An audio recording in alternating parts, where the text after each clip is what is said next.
Rena chỉ nhầm ác nhầm phải prong ta nên ta biết mong yêu lại mong anh mà anh ai hằng chùa để amen.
Amen.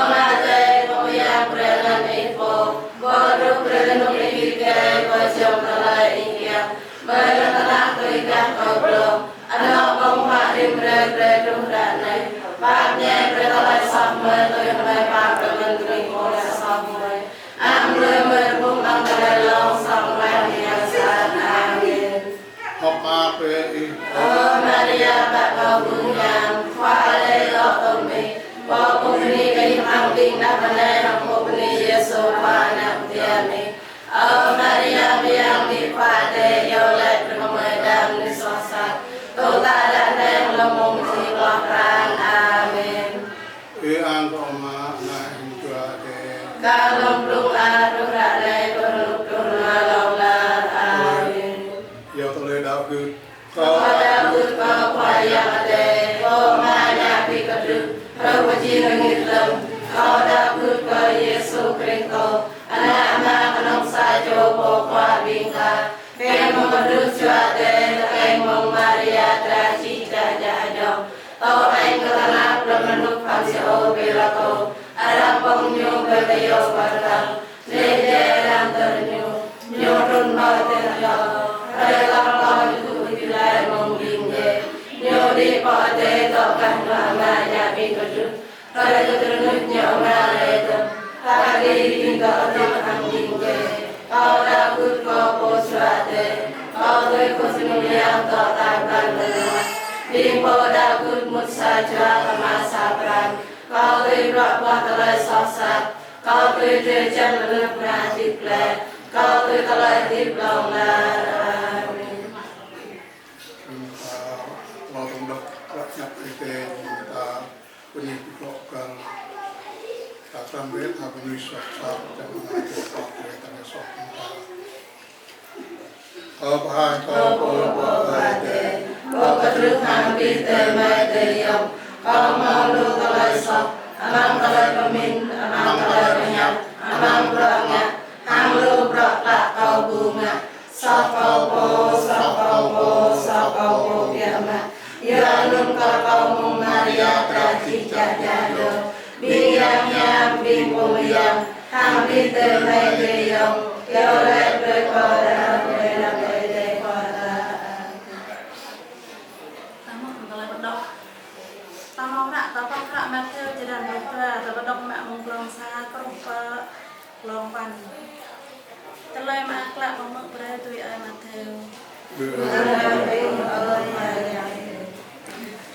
Lâm anun Dỡ rơi sa bát Giêsu cần cao hoa bà tề Bim po cho tùy nhu Cứ nhu rơ mân Roj bà tề Chi băng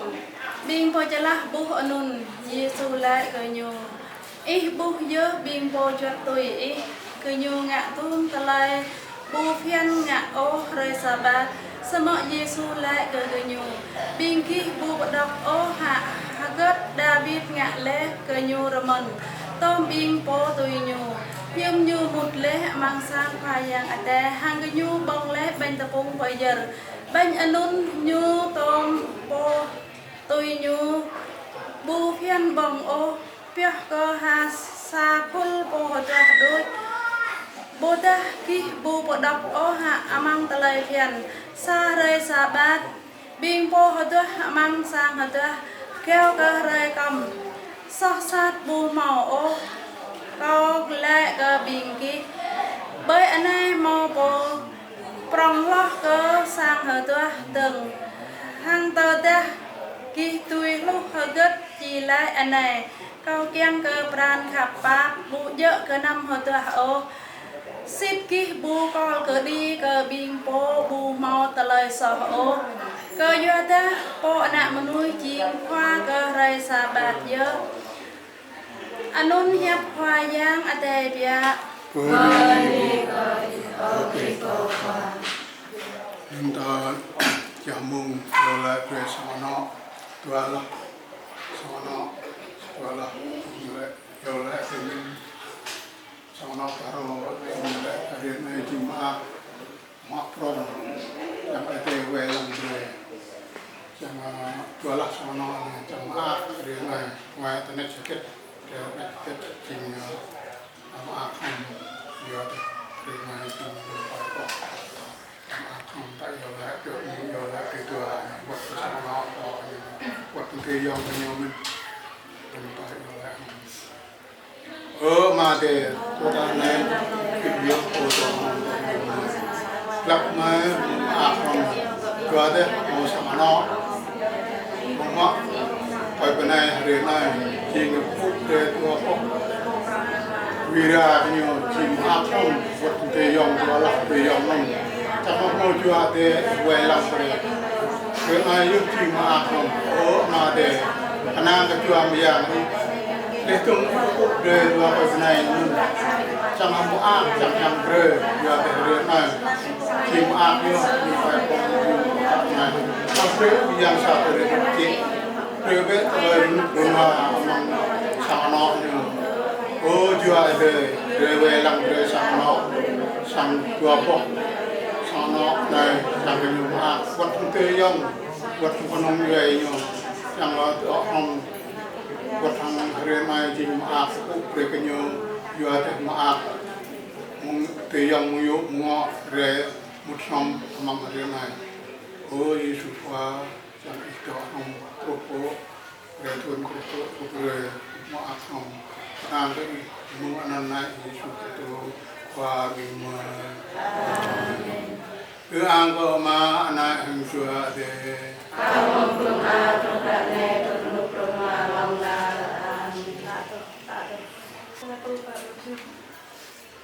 Tôi khắp đường nê trú lệ Đã cho mai gan cao lệ ta nạp lòng Ami hơi bạc đời đà Tôi ba mơ bắt nhau chê im Ami hơi lan cho mai To coi chấp hoa im cờ im Ngày nê Ami hơi tỏa mời cùng tôi in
Hải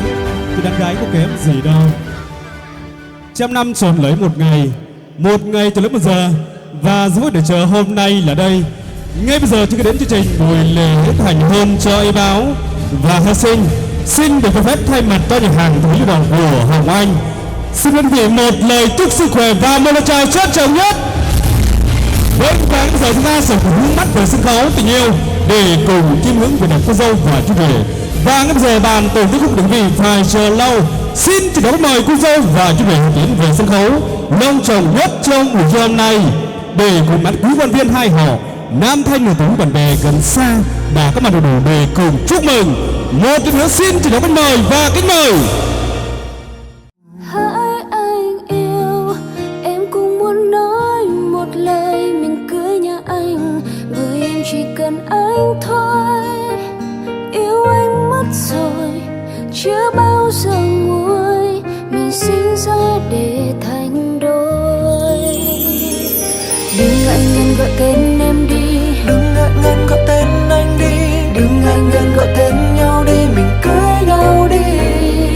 Chẳng chờ gì chồng ơi em đây, Chẳng chờ gì vợ ơi anh đây, ngày tuyệt vời nào hơn hôm nay mình cưới nhau ngay. Yes, I do, anh sẽ mãi là chồng của em. Yes, I do, em sẽ mãi là vợ của anh. Hôn nhau đi em, còn chờ gì? Cô dáng xinh đẹp nhất trường trong buổi hôm nay mang họ có búi, đó là búi Hơ Sinh, con út nữ con của ông có búi nhói. Và có búi Hưng Liên thì đang sống tại làng Lá 2 thuộc xã Nha Đen, huyện Nha Grai, tỉnh Gia Lai. Xin chào mến mời phụ thân phụ mẫu của cô dâu ạ. Về phía chủ rể rất con trai rất nổi ông ta, đó là Y Báo, con của ông Dứt. Bà Náp thì đang sống tại làng Vong thuộc xã Hà Bầu, tỉnh Gia Lai. Xin chào mến mời phụ thân phụ mẫu của cô dâu và chú rể.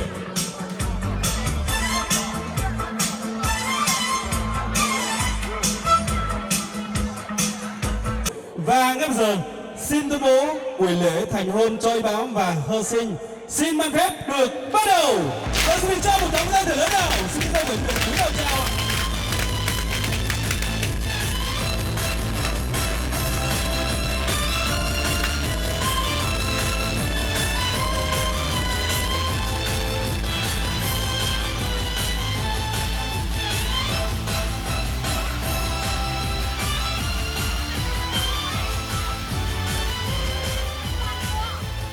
Ở bên thân ta chẳng có nước tơi tôi chung vật thằng tơi bên đi ở bên là cờ đoà đang sáng nó nhau cầu muốn sang nó cầu mời. Đây có bên đi mệt lòng yang thế tài chị mi bị băng đoà là cầm con thò nhập lúa ở bên đi bị băng yang thế đang quay sáng nó nè nè ta nè vậy ta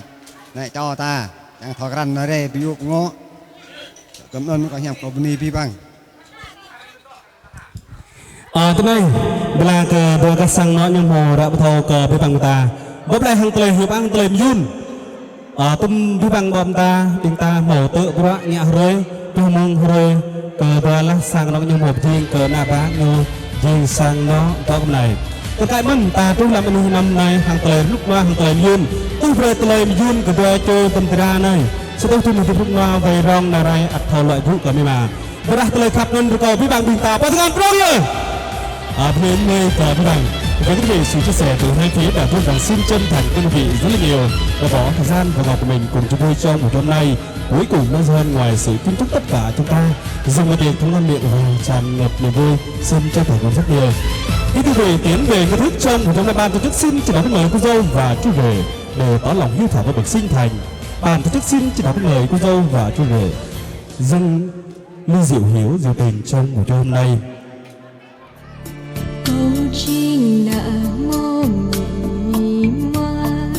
vô ba bên chém rong lek la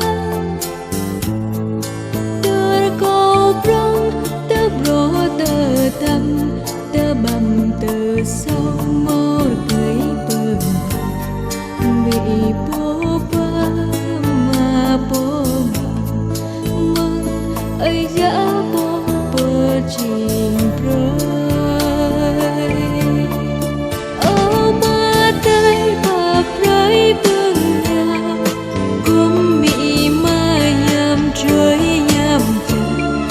chụp chiều mà bra tan kêu rồi cơ câu độ mắng sang ngò thâu lụa gu cơ nhắm mị bồ hờ tuar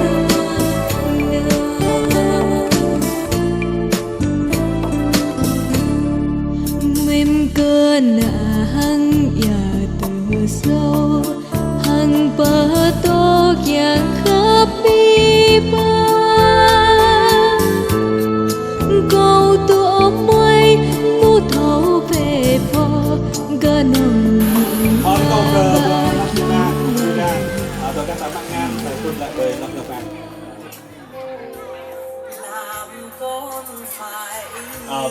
bên đi cờ đồng sau đó tại sao tôi làm nhiều thời gian vâng vậy là đúng chương trình bạn được xin cho nhóm mời cô dâu và chú rể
Cháy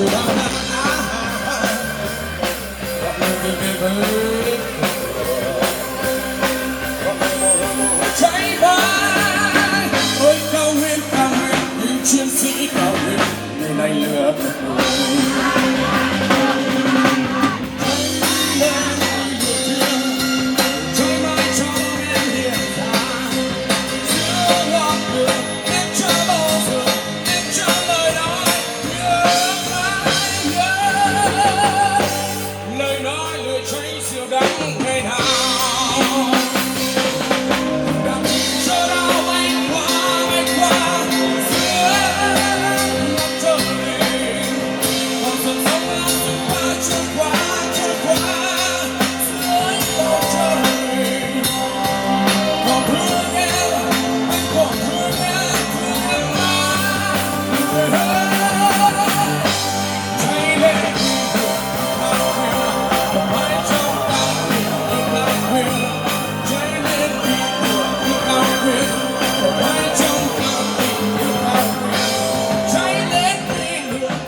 Rồi anh em nhìn máy luôn nè. Đây, 1,